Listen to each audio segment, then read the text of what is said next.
Барлықтарыңызға сәлем. YouTube каналға көп болды кірмегеніме, видео салмағаныма. Қарап отырсам, қазір подписчиктерім көбейіп қалыпты. Оның ішіне кіріп, жаңа комментарийлар көріп отырсам, курсқа жазылайын деп едім дейді. Мына жақта біраз нәрселер, қандай программа. Рендер жасамадық қой, сабақтардың жалғасы бар ма? Edumac'ның 3-ші. Мынау сабақ қой. Үйді. Бұйыртса осыны мен ойлап отырмын, бұл енді ескірді ғой, бұл аяғы типпен, жаңа типпен жақсы бір хай-тек үйлер сондайларды жасап шығарғым келіп отыр. Мұны бөлек жасаймыз. Мынау ең қиын популярный сабақ осы. Басында мен негізі AutoCAD 3D Max бәрін қосып сала бердім ғой. Ішінде жаңа Corel Draw бағдарламасы да болды. Ең көп сұранысқа ие болған сол AutoCAD болып тұр екен. AutoCAD'тың төңірегінен ары қарай жалғастырамыз. Үйдің 3D Max'ы тоже қосамыз, өйткені ол да әжептәуір сұраныс. Жаңа ландшафт жайында сұрапты бір жігіт. Лайхан Анжаров. Ассалаумағалейкум, осындай қазақша видеолар көп болсын, тоқтатпай. Онда Corelға да түсірейін деп тұрмын. Сабақтар қайда дейді. Мейірбек бұйыртса сабақтар болады. Так, Арман Ерболатова. Рахмет үлкен. Тырысып жатыр. Рамазан Ережеп, ассалаумағалейкум ағасы. Қандай программа қиын болмаса айтып жіберіңіз. Уағалейкум ассалам, Рамазан. Бұйыртса тегін күйде осылай шығарамын. Программаның аты AutoCAD. Қараған AutoCAD жоспар сызу. Негізі менде каналдың ішінде тіркелсеңіздер, ішінде не бар? Бөліп тұрады. Бағдарлама орнату деген ішінде жаңа Corel'да да 3D Max және AutoCAD сол бағдарламаны қалай орнату керек екенінде мындай не бар? Видео түсірілген. Алмас Карибаев. Әйтпесе қазақша техникалық түсіндіру үйрететін жұмыстар әлі де болса жоқ деп айтуға болады. Болса да өте аз. Сапасы аясы тар дейді, сапасы төмен дейді. Қосу керек көбірек. Все, Алмас Карибаев, жасаймыз. Уағалейкум ассалам. Уағалейкум ассалам. Алматыда емеспін, мен қазір Шымкенттемін. Мынау Кедейбаев дейді. Бір жаман 3D Max 21 AutoCAD'ты ашпайды екен, JPEG қылып. Жерге қойып, үстінен жобаластырып сызбасаң дейді. JPEG. Фото ретінде төбесінен ба?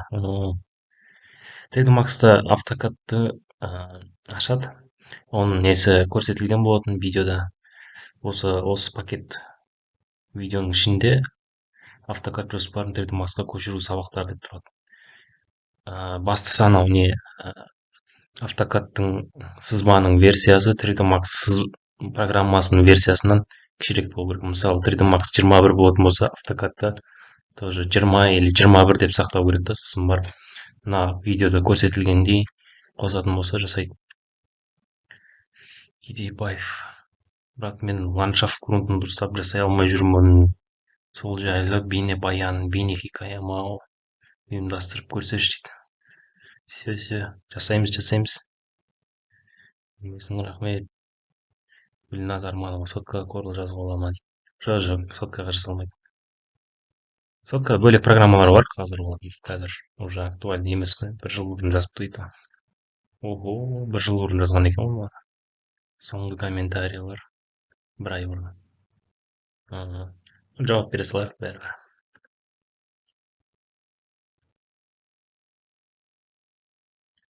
Бұйыртса, Азамат Үсіпбек уже үйреніп те қалған жасым бар. Так, Николай Кубашев. Бар неде, видеода бар плейлисттің ішінде. Қайдан скачать ету керек екенін астында сілтемеде, ссылкада да бар. Торренттен скачать етуге болады негізі. Рутрекер көп қой.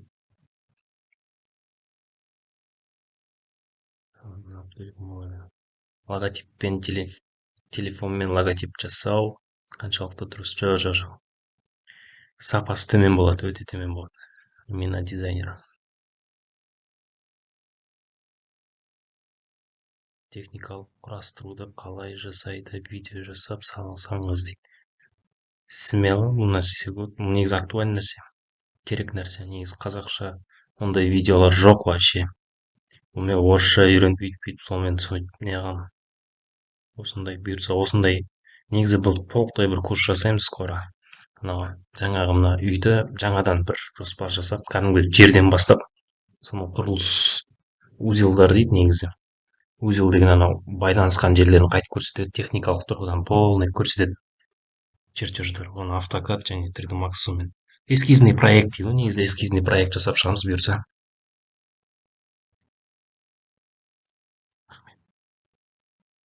Қалай дейді, жақсы көресің ғой. Все бұйырса жасаймыз.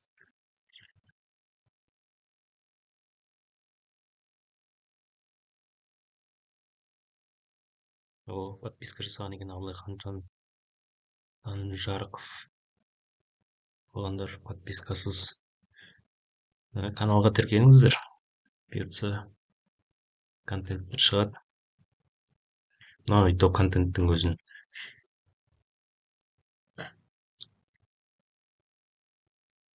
жай ғана жаңағыдай бір әркімге түсіндірген кезде сала берген ғой, қайта түсіндіріп жүрмей, сол бір видеосы жасап қоямын, сосын барып түсіремін деп. Канал кәдімгідей өзінің өмірімен өмір сүріп жүрген ғой сөйтсем. Подписчик жиналып, комментарий кетіп. Негізі осы салада жұмыс жасап жатырмын, негізі контент жетеді қазір. Ондай чертеждар жасаймыз, ішкі ремонттың құрылыс материалдары есептеледі. Қанша техника қойылады, электрикасы қалай болады, сондай жұмыстар жасап жүрмін қазір. Осындай видеолар жасап саламын бұйыртса.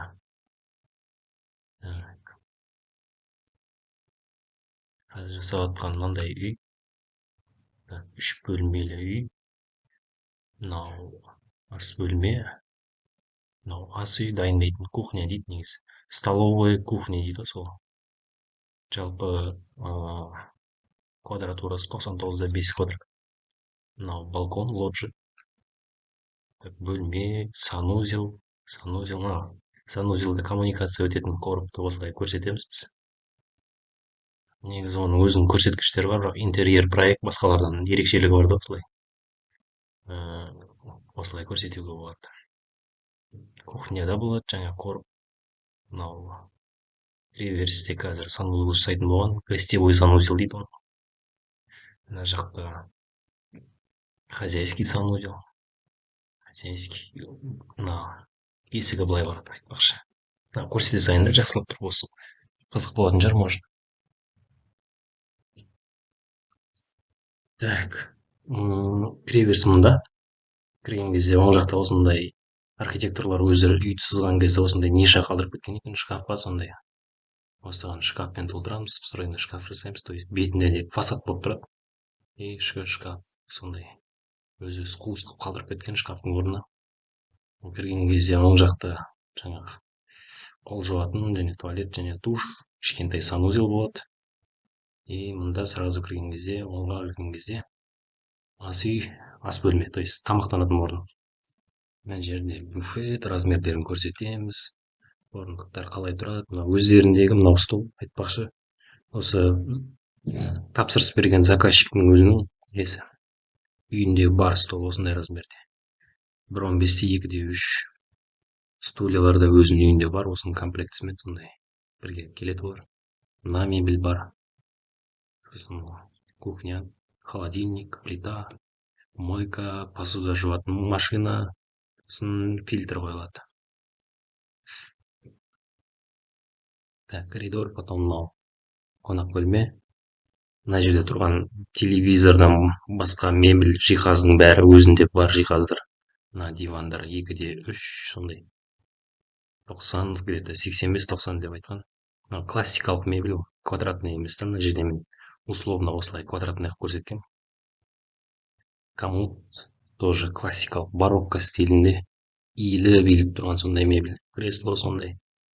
В общем, мынау классикалық бөлім болды мына жердің барлығы. Кухняда классика болды, скорее всего. Так, дальше мынанда қыздар бөлмесі. апалы сіңлілер екі кроватьты бөлек бөлек қойып бүйтіп жасаған кезде аздау болды да пространство. Содан 2 де 2 метрлік кровать қойып жаңағы шкафын, телевизор, сабақ оқитын орын, сондай нәрселер жасадық. Мынау балконға біз утепление жасаймыз. Қосымша үш жақтан жасаймыз. Полын жаңағы еденінде көтеріп, сол жерде утепление жасаймыз, потолокқа. То есть жилой қыламыз. Мына жерді бұзып, демонтажда көрсетіледі. Мынаны бұзып, біз мына жерде тумба болады, негізі Г-образный болады бұрынғындай. Мына жерінде есік, мына жағында терезе деген. Соны астын бұзып, екіге бөлінетін анандай терезе қойылады. Мына жерде радиатор болған, ол мына жаққа біз стол ұйымдастырамыз дедік та. Сонымен 90-50 радиатор жарамайды, 70-50 радиаторға ауыстырып, өйткені мына жерде бізде есік болады ғой болашақта. Кішірек қойып, мына жақта мебель болады бізде жиһаз. Демонтаж бұзылатын. Мысалы, мынау бізде басында өлшем алған кезде мынандай болған. 1/8-де 1, 4/8, 2/7 метр квадрат. Кейін өзгертілгенде бірінші бұзылатындарын көрсетіледі. Мысалы, демонтируем перегородки қабырғаларды бұзамыз. Мына жерде есік өткен, есіктің төбе жағында қалып кететін несі бар. Дверной проемды тоже бұзамыз. Осылай көрсетіледі. Қызылмен мына радиаторды алып тастаймыз. Демонтаж деген алып тастау.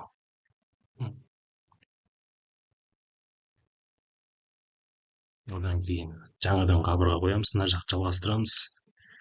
Есік жасалады, былай жасалады.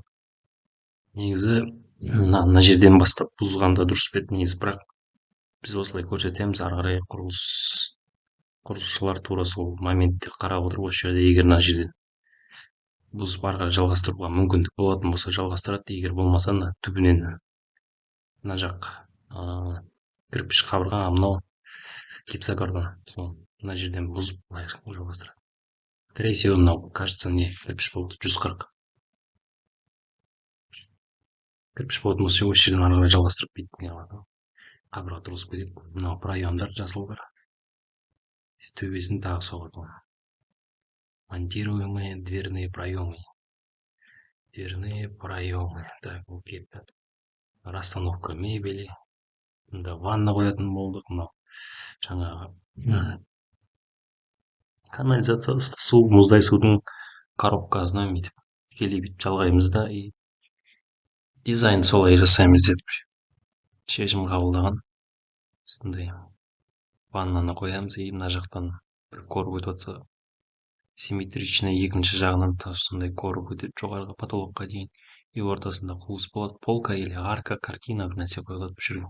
И мына жерде ванна, одан кейін қол жуатын, сосын унитаз подвесной, ілініп тұратын унитаз. Артында инсталляция жүреді, онда короб болады. 1/2 метр неге дейін, биіктікке дейін осындай инсталляция. Керамогранитпен жабады, қазір сондай мода хит болып кетті. Так, дальше мына жаққа кірген кезде хозяин үлкен кісілердің несі, бөлмесі. Кстати, мына жерде алдында есік коридордан кіретін еді ғой. Біз замер алған кезде мына жақтан коридордан кіретін болған. Қазір мынау спальныйдың ішінен кіреді бөлек. То есть мынау полный осы спальныйдық. Мына жақтағы қыздардың бөлмесі, мына жаққа барады. Үлкен кровать қойылған. 2 қыз, біреу үлкен, біреу сабақ оқиды, кажется. Сондай. Так. Шкаф өздеріндегі кровать мынау. Шкаф бастан жасайды, заказбен жасалады, кажется.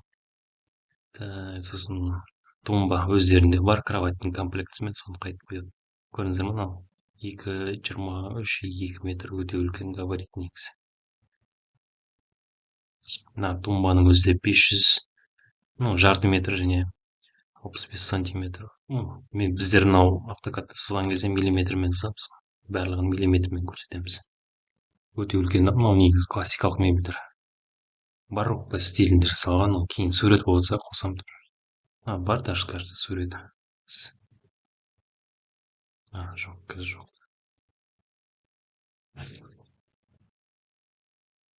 Осы ғимарат қазір жасап отқаным не осы так осы ғимаратты уже құрылысшылар келіп қойған. И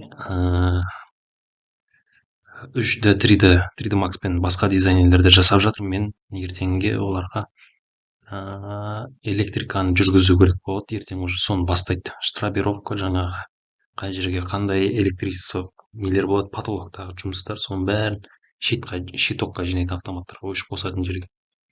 Соған мен ертеңге осындай не жасап жатырмын. Мынау шинотрек, люстра, бра деп аталатын қабырғада ілініп тұратын қазір білмейтін адам үшін гуглға жазса бра десе шығады. Так, софит гипсокартонның ішінен тұратын. Так, мына жақтағылар да софит, мынау тоже шинотрек. Коридорда екі бра болады. Жаңа кроваттың екі жағында бра, оның тоже размерін былай алып, үш жақтан қарап отступ жасаймын. Мен мысалы мынау 766 сантиметр болса, шеттен алып 150, мен софитті былай қойдым.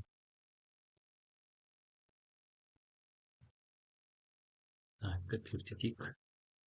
760. Осыдан браны центрін 20 сантиметрге былай қарай жылжытты. Әр клиент өзінің қалауы бойынша болады. Примерно осыған жаңа классикалық мебельге осылай жасадым. Қатты не шетке шығып кеткен тоже болмайды. Астқа қарай түсіп терезе жаққа.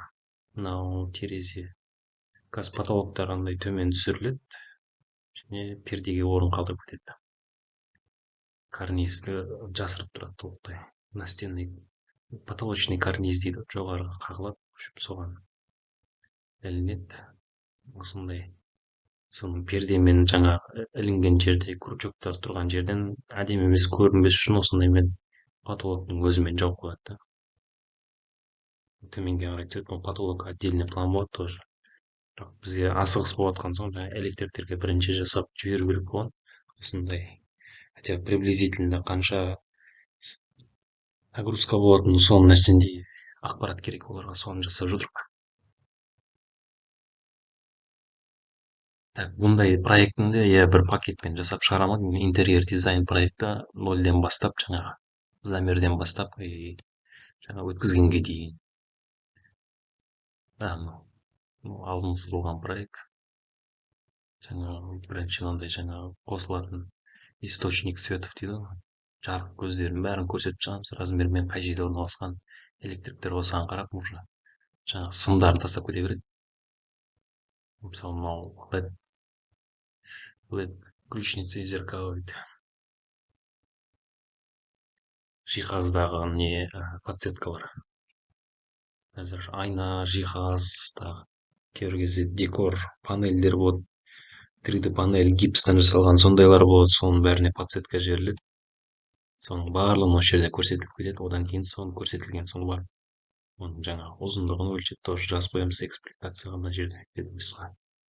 Соған қарап электриктер орындарын қойып, кабельдерін расчеттап кете береді. И тапсырыс берген адамға тоже осы жерден қарап, не сатып керек екенін уже қарай береді. Мысалы, светильник 3 штук, шинотрек общий 18-8 метр, софит гипсовый алды.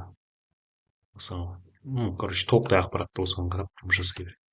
Мына жаққа жаңағы размерлерін қарап, өлшем бірліктерін қарап, құрылысшылар уже жүргізе береді. Одан кейін сол жарық көздерін қай жерден қосып өшірілетін деген қарап болады. Ол план группы включателей дейді. Группа включений дейді. Осы жерден жаңағы розеткалардың включательдердің орындарын көрсетіп, қандай биіктікте қай жерде орналасатынын бәрін көрсетіп кетеді. Бұл электрификацияда осы 3 чертеж болады. Одан 3-шісі бұл жаңағы розеткалар. Санузелда суға төтеп беретін розеткалар. Орысша влагостойкий розетки. Интернет кабель көрсетіледі, силовой кабельдер көрсетіледі. Силовой кабель деген қалың сымды болады олар. электр плита, духовка сондай нерселерге коюлат. Мына плита поверхность сол варочный поверхность дейтин астынан косулат. H 550 деген ол жерден бастап 55 сантиметр бийиктикте, болмаса 550 миллиметр бийиктикте орналашат деген. Мынау төбесинде түтүн соргуч дейт да, түтүн соргуч дейме калай дейт, вытяжка соңку 2-4 коем обычно. Фильтр болот, мисалы мында фильтрге коюлган, посудомойкага коюлган посудомойка. Мына жерде встроенный панель, встроенный духовка и встроенный микроволновка. Бирге катар жүрөтүн техникалар бар, сол панель жасалып, сонун ичине орналаштырылат. Монакыде эмне духовкага силовой. Мына бирок мен белдегеним бул түшүнүктүү болуу үчүн кээ бир курулушта жумуш жасайтын, ремонт жасайтын адамдар ключ сондай менен сызсаң аны түшүнбөү мүмкүн, сондуктан осундай менен жасайбыз биз. Розеткага кусатып, астына сызып коебуз силовой. Холодильникке мен обычно төбесинен коем, өйткөнү жогору жактан косуп өчүргөн кайда ыңгайлуу. Тем более биз жан жагын баарын коршоп тастайбыз да, сол үчүн жогору жактан койдум. Так, одан кийин башка бөлүмдөр болсо, терморегулятор. Теплый пол жасаган кезде терморегуляторлор коет сол жерде. Локально осы жердин температурасы каттасып атса төмөндетүүгө, көтөрүүгө сондай сыяктуу. Onun бөлөк планда болот тоже, onu көрсөтөм. Бирок мен үчөөүн гана копировать этип алдым. Бир автокадта бир жакшы жери башка сызбадагы файлдан алып, сол нерсени жаңа сызбада колдона берүүгө болот. Сонусу менен ыңгайлуу. Жылдам жасап тастауга болот. Эмне азыр мисалы мына люстра дегендерди баштан сызып жүрмөйм, мына файлдан алгам, муну башка файлдан алгам, ошо бири-бирине кете берет да. Мына розеткаларда жаңагы косуп өчүрөтүн өчүргүчтер, включательдердин баарын ошол жерден кайтадан алабыз. Проходной деген нелер болот. Свет өчүргүчтөр, жарык өчүргүчтөр, мисалы коридордо кирген кезде, осуну көрсөтөйүн. Мисалы мына коридордо кирген кезде мына шина тректеги жарыкты косат. Сосын сразу өчүрүп тастауга болот ошол жерден, немесе косуп, мында барган кезде спальный жактан басып өчүрүп кетүүгө болот шина тректи. То есть проходной деген сондай аты айтыптыр, проходной.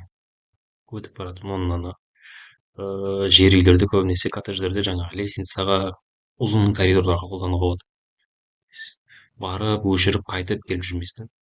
Мына жактан косасыз, өтүп баратып, кетип бараткан кезде өчүрүп чыгып кетесиз. Кайтып кирген кезде ошол жерден жанасыз, ар жактан кайтып кирген кезде өчүрүп тастайсыз. Сонусу менен ыңгайлуу. Үстү көрсөтүлөт, жаңағы электриктер көрөт да, проходной осундай экен дейт. Розет өзүнүн включатели бар, оған карап, сону тандап алат да, сол менен жасат. Сатып алган соң барып мына жерде жаңағы канча штук керек экени сондай көрсөтүлүп турат. Соны карап хозяйкага айтат, жаңағы заказчикке, осунча алып кел деп, осунча болот деп, өзүнүн жумус куну, жаңы материалдын куну баардыгы болсо. Мына ведомость. Ар бир сызбанын касында турган ведомостьтен чыгат. Осындай жумуштар, осындай жумуштар саламыз дагы. Все. Күндө сала берейин осулай. Буюртса бир нолдон баштап жаңағы проектти заказ түшкөндөн баштап орунда баштагандан баштап көрсөтүп, видео түшүрө баштайм, сону менен көрсөтүп түшүндүрөм. Каналга тиркелип коюңуздар. Көрүшкөнчө.